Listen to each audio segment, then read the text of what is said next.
Former President Donald Trump recalled his terrifying near-death experience when a deranged gunman attempted to assassinate him at a Pennsylvania rally in his speech to accept the 2024 GOP nomination Thursday, including hearing the sound of the bullet, whizzing. "I'll tell you what exactly happened, and you'll never hear it from me a second time, because it's actually too painful to tell," the 45th president said. "It was a warm, beautiful day, early evening, township in the great Pennsylvania," he continued. "Music was loudly playing, and the campaigning was doing really well. I went to the stage, and the crowd was cheering wildly. Everybody was happy. I began speaking very strongly, powerfully and happily, because I was discussing the great job my administration did on immigration at the southern border." The GOP nominee then described the moment he turned his head, which saved his life. "I'll tell you what happened, and you'll never hear it from me a second time, because it's too painful to tell," the 45th president is slated to say, according to a copy of his prepared speech. AP. "Behind me and to the right was a large screen that was displaying a chart of border crossings under my leadership," he recalled. "The numbers were absolutely amazing.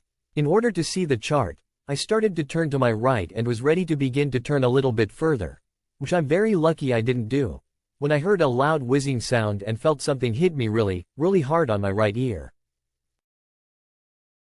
I said to myself, wow, what was that? It can only be a bullet." Trump described seeing blood all over the place. "The amazing thing is that prior to the shot, if I had not moved my head at that very last instant, the assassin's bullet would have perfectly hit its mark, and I would not be here tonight," he said.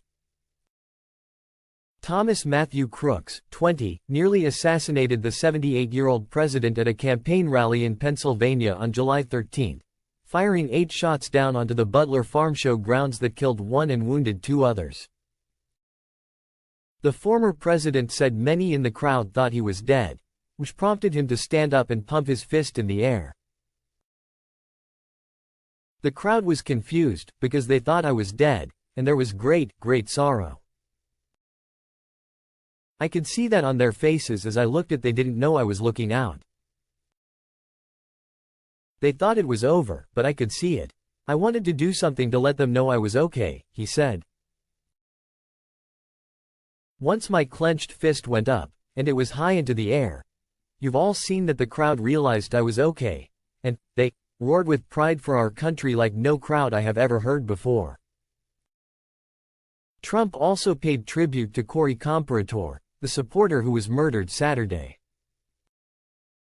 Comparator's widow, Helen Comparator, previously told the Post that her husband's last words were, "Get down," as he shielded his family from the gunfire. Trump's right ear was struck by a bullet, and he has wrapped it in a white bandage for the duration of the RNC. Trump insiders and other attendees at the week-long party event in Milwaukee have remarked to the Post that the former president's near-death experience has marked him, noting his stoic demeanor on the convention floor, softened rhetoric and calls for unity this week post-assassination attempt.